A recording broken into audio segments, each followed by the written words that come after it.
Hello' guys, জনাই আছোঁ এটা খুব গুৰুত্বপূৰ্ণ খবৰ যে অসমৰ মাননীয় মুখ্যমন্ত্ৰী ডক্টৰ হিমন্ত বিশ্ব শৰ্মাদেৱে ঘোষণা কৰিছে যিবিলাক অসমত স্থানীয় ভাষাত প্ৰতিষ্ঠিত যিবিলাক ব্যক্তিগত খণ্ডৰ বিদ্যালয় আছে সেই বিদ্যালয়বিলাকত চৰকাৰী অনুদানেৰে ছাত্ৰ ছাত্ৰীৰ নামভৰ্তি কৰাব পাৰে আৰু সেই সম্পৰ্কে চৰকাৰে ৰাইজৰ পৰা মতামতো বিচাৰিব আৰু সেই সম্পৰ্কে তেওঁ এটা গুৰুত্বপূৰ্ণ মন্তব্য আগবঢ়াইছে।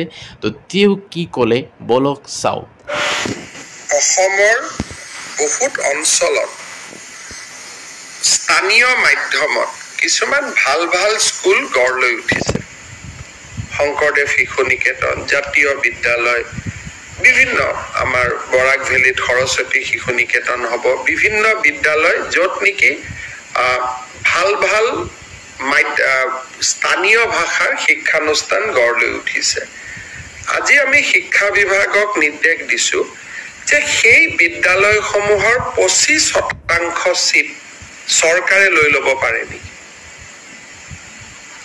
আৰু চৰকাৰে ষ্টুডেণ্ট নিদিয়ে গাঁওখনৰে দুখীয়া 25% ল'ৰাই এডমিশ্যন ল'ব পাৰে নেকি। RT এক্টত তাৰ ব্যৱস্থা আছিলেই, কিন্তু আমাৰ অসম চৰকাৰে তাক ইমান দিনে ৰূপায়ণ কৰা নাছিলে। এইটো যদি ৰূপায়ণ হয় তেতিয়াহ'লে এই ধৰণৰ ভাল অসমীয়া মাধ্যমৰ বিদ্যালয়বিলাকত যিবিলাক সামাজিক সংস্থাসমূহে পৰিচালনা কৰে, প্ৰফিট মটিভ নাই, য'ত মালিক নাথাকে, কোনোবা নহয় কোনোবা সমিতিয়ে পৰিচালনা কৰে, তেনেকুৱা স্কুলবিলাকত যদি আমি 25% চিট দুখীয়া ল'ৰা ছোৱালীৰ কাৰণে আমি মুকলি কৰি দিব পাৰোঁ, এটা পৰীক্ষা লৈ পেলাই কম্পিটিশ্যন কৰি 25% ষ্টুডেণ্ট তেওঁলোকে ল'ব আৰু তাৰ ফিজটো যিয়ে প্ৰচলিত ফিজ নহওক কিয় ফিজটো ৰাজ্য চৰকাৰে দিব, তেতিয়া বহুত ল'ৰা ছোৱালী, দুখীয়া ঘৰৰ ল'ৰা ছোৱালী যাৰ মনত এটা ইচ্ছা থাকে, কিছু অন্ততঃ মেধাৰ ভিত্তিত পৰীক্ষা দি তেনেকুৱা স্কুলবিলাকত নামভৰ্তি কৰিব লাগিব যে হয় এইটো আঁচনিৰ অধীনত মই 25% ষ্টুডেণ্ট ল'ব খোজো। আৰু যি স্কুলে ইংলিছ মিডিয়ামক আমি নিদিওঁ, অকল মাধ্যমিক যিটো ভাষা বড়ো মিডিয়াম, অসমীয়া মিডিয়াম, বৰাক ভেলীত বেংগলী মিডিয়াম বা স্থানীয় জনজাতীয় মিডিয়াম যিকেইটা আছে, ৰাভা মিডিয়াম আছে, যি অসমীয়া আৰু থলুৱা ভাষা বা বৰাক ভেলীত বেংগলী ভাষাত কৰে, তেওঁলোকৰ সেই ধৰণৰ স্কুলেহে ইয়াত আৰ্থিক কৰি দিব। আমি আজিয়ে গোটেইখিনি সিদ্ধান্ত লৈ থোৱা নাই, নহ'লে আমি যদি গোটেইখিনি লৈ লওঁ ৰাইজৰ লগতো কথা পাতিব একোৱেই নাথাকিব।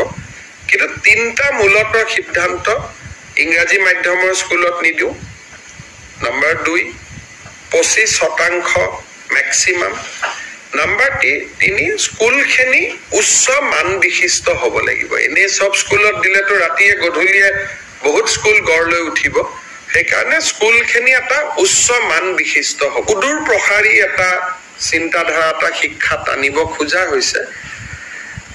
কিন্তু ৰাইজে ইয়াত মই শিক্ষামন্ত্ৰীক কৈছো, যিহেতু অকণমান বস্তুটো স্পৰ্শকাতৰ, সেইকাৰণে অলপ আলাপ আলোচনা যাতে কৰি লয়, পোনছাতে এইটো সিদ্ধান্ত বুলি ধৰি ল'ব নালাগে, এইটো এটা কনচেপ্ট বুলি ধৰিব লাগে, যে এটা কনচেপ্ট এটা লোৱা হৈছে, এইটো ফাইনেল ডিচিশ্যন বুলি ল'ব নালাগে।